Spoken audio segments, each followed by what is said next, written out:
이번 강의는 신보상초가 나빠지는 이유와 좋아지게 하는 방법에 대해서요. 종합적으로 같이 한번 설명하겠습니다.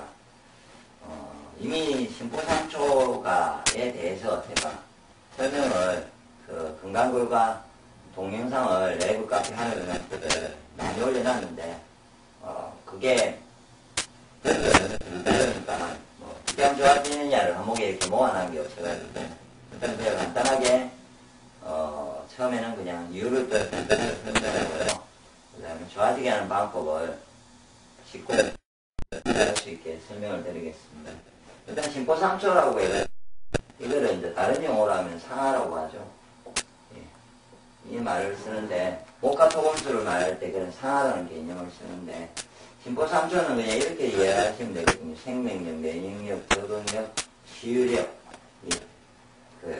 이 말이 일단은 이해를 하셔가지고요. 제가 이 그림에 작게 이렇게 그려놨는데 이 그림에 보시면은 신보상초라는 거를 쉽게 이해를 하면요. 목화토금수라고 육장육부라고 하는데 이렇게 5개를 지금 5장5부를 하죠. 그럼 5장5부가 5개의 장부가 오행이 이렇게 돌아가는데 상하가 없으면요 무생물입니다. 결론은.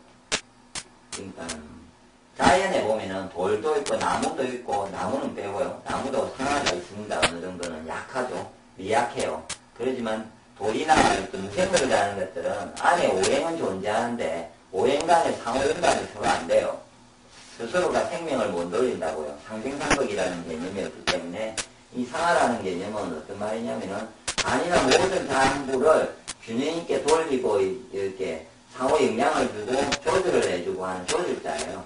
그래서 상하가 조절자인데 상하가 관여하는 데가 장부로는 신경도 관여하고요. 임파선 크게 보면요 경관절 어깨도 관여하고 그 다음에 손 그 다음에 대부분의 얼굴 표정에 관여를 하는데 제가 적다 보니까 좀 정신이 없어가지고 이후에 생각나는 걸 적다 보니까 좀 정신이 없게 적었습니다.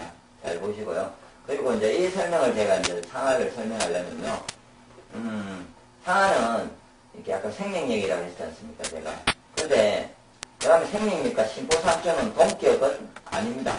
동격이 아니고, 거의 같은, 이렇게 생명력을 대변할 수 있는 것은 신보상초고, 마음도 이 세 가지, 이 다른 어떤 오장오부보다는 신보상초하고 이게 간절을 하는데, 그냥 신보상초는 기가 다니는 길이라고 생각하시고요. 길이 이렇게 해서 하수구의 길이, 다니는 길이, 신보상초가 원래 다니는 길이 있거든요. 그러니까 항상 생명력은 그 길을 통해서만, 이렇게 그 길을 통해서만 목화토금수로 갈 수 있다고 생각을 하시고, 항상은. 그래서 제가 마음이 문제가 와서, 마음이 문제가 되어서 이 길이 차단이 되면은, 이 길이 100%였는데, 이 길이 50%로 차단이 되면은 목화토금수 내가 5개의 장부로 갈 수 있는 기운도 다들 전부 다 50%로 다 줄 거 아닙니까? 50%씩 전부 다 마찬가지로. 그게 이제 마음이죠. 마음이 이 신보상초에 직접적으로 영향을 준다는 거고, 그 다음에 신보상초라는 길이 다니는 길이 기가 막히는 거죠. 그래서 생명력은 몸에 이미 존재하는데 생명력은 이렇게 존재하는데 스트레스를 받으면 이만큼 준다는 거예요. 내가 쓸 수 있는 생명력이. 그래서 합병을 혹시나 이제 스트레스를 받아보시면 알잖아요. 내가 갑자기 심한 스트레스를 받으면 제일 먼저 간다고 생각하는 데가 어디냐고? 신보상초입니다. 신보상초에 기가 막힌다. 그래서 내가 사용할 수 있는 생명력이 줄어든다. 그러면은 이걸 이해를 한다면요. 그럼 내가 바로 받았어요. 그럼 바로 생명력이 준다고 쓸 수 있는 에너지가 내 기운이 푹 떨어져요. 그럼 내가 기운을 다시 금방 원래대로 돌릴 수 있는 방법은 신보상초가 막힌 길을 뚫으면 돼요. 그런데 서양적으로는 그런 개념이 없기 때문에 못 뚫지만 동양적으로는 길을 뚫는 방법이 있죠. 지압이라는 방법도 있고 경락을 통해 가지고요. 그러니까 그 경락이 신보상초 경락이 이미 있는 걸 알고 그 지나가는데 경락이 이미 지나가는 길도 있고 그 역같이 이렇게 뭔가 혈자리들이 존재해요. 그래서 요가 막히면 어떤 햅사이를 통해서 뚫는 방법들을 동양에서는 특히 제대로 이해를 하고 있기 때문에 그걸 뚫으면 돼요. 근데 이제 제가 우려하는 거는 대부분의 경우에 마음을 내가 상처를 받아가지고 스트레스를 받아서 해결됐어요. 스트레스 받은 일은 없어졌대요. 이제 안 받는데요. 자, 본인이. 그러지만 내 몸의 기본적인 상태는요. 심포삼초가 다니는 길은 이미 좁혀져 있고 막혀져 있다는 거예요. 그러니까 하수구가 예를 들어 들어온 물이 오물이 내려가서 많이 더러워지고 막혔다고요. 그러지만 다시 들어온 물을 안 넣고 깨끗한 물을 넣는다고 해서 그 막힌 게 예? 뚫리겠냐고요. 더 이상 막히지는 않아도 그대로 있잖아요. 그러면 어떻게 해야 돼요? 한번 청소를 해야 되잖아요. 그러니까 본인이 스트레스를 받았는데 강력하게 뭔가를 돈이든 남편과의 어떤 남녀 간의 관계로 인해서 어떤 그런 상처나 그 다음에 자식이나 여러 가지로 인해 가지고 강한 스트레스 받아 누가 돌아간다든지 해서 어떤 해가지고 가슴이 쪼이고 막 갑자기 몸이 모든 기능이 확 다운되고 감기나 면역의 문제가 오는 그런 상태까지 한번 처박혔다가 몸이 다시 이제 서서히 회복된다고 하더라도 원상태로 돌아가지도 않고 그리고 그렇게 지낼 때는 계속 기운이 생명력을 제대로 못 쓰기 때문에 기운이 약해져요. 그래서 그런 분은 꼭 두 가지예요. 방법은 내가 그렇게 막혔을 때의 마음 상태, 어두웠던 마음 상태보다 내가 너무 기뻐가지고 마음이 확 넘쳐서 스스로가 뚫게만 안 되든지, 예. 내가 너무 기뻐가지고요. 다시 막 몸에서 전율이 일고 막 기분이 좋고 그 상태로 해서 스스로 뚫을 수도 있다는 거예요. 그렇게 가든지 그런 감정의 변화가 생기다고 없었다면은 직접 심포상처를 뚫어야 된다. 제가 이제 좋아지게 하는 방법에서 뚫는 방법을 이야기 드릴 테니까 그걸 꼭 실천하십시오. 그러지 않고 갑자기 왜 나빠지냐고 그러면 제가 물어보죠. 스트레스 혹시 받았지 않았냐고. 그럼 쭉 생각하면서 1년 전에 받았는데 그때부터 나빠진 것 같아요. 유명인들은 제하고 대화를 통해서 대부분 그렇게 이야기를 합니다. 그러면 그걸 알았으면 1년 전부터 그거를 뚫었으면 지금처럼 안 나빠진다는 거죠. 그 사람은.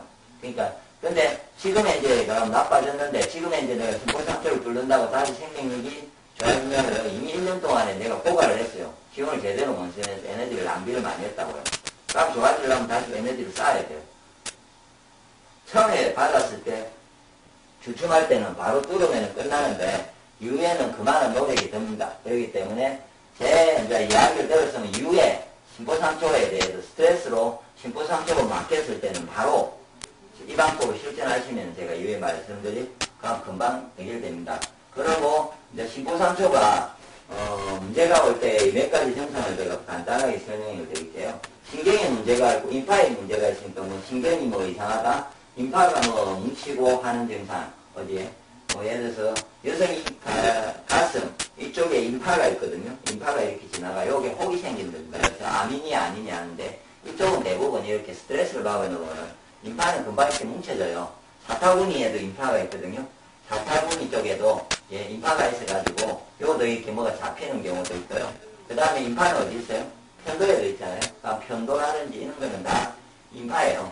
그래서 그 인파가 뭉치는 거는 스트레스고요. 그 다음에 어깨가 안 돼요. 그 다음에 손이라면은 손에 어떤 반응이 오겠습니까? 손이 또 끄덕인다든지 손마디가 아파서 통증이 생긴다든지 그런 거라든지 그 다음에 휴거섭진 손에 땀이 너무 많이 나가지고 오는 그리고 아니면 너무 말라가지고 맨발에서 갈라진다든지 그런 어떤 이상적인 문제들이 일어날 때 그런 거고요. 그 다음에 위령골토를 해가지고 눈썹 옆에 있는데 이 통증이 온다든지 그 다음에 온도가 왔다 갔다 해요. 그런 말은 내 항상성 적응력이 문제가 있어갖고 여름 같을 때 에어컨을 켜면은 이렇게 들어오면 막 선풍기 에어컨을 켠대요. 그러다가 좀 지나면 자연도 춥다고 또 옷 입고 또 춥다고 끊고요. 이렇게 몸무게 일정하게 유지가 안 되는 거예요. 몸무게 알고 이제 온도가.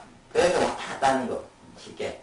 그 다음에 신경성으로 인해서 소화불량이 온다든지 대장이 문제가 돼서 설사, 가민성 대장 이런 것도 오고 그리고 변을 보긴 보는데 시원하게 보지 못해가지고 항상 그 다음에 변을 볼 때 처음엔 딱딱하고 그 다음 원래는 묽게 나오는 상태.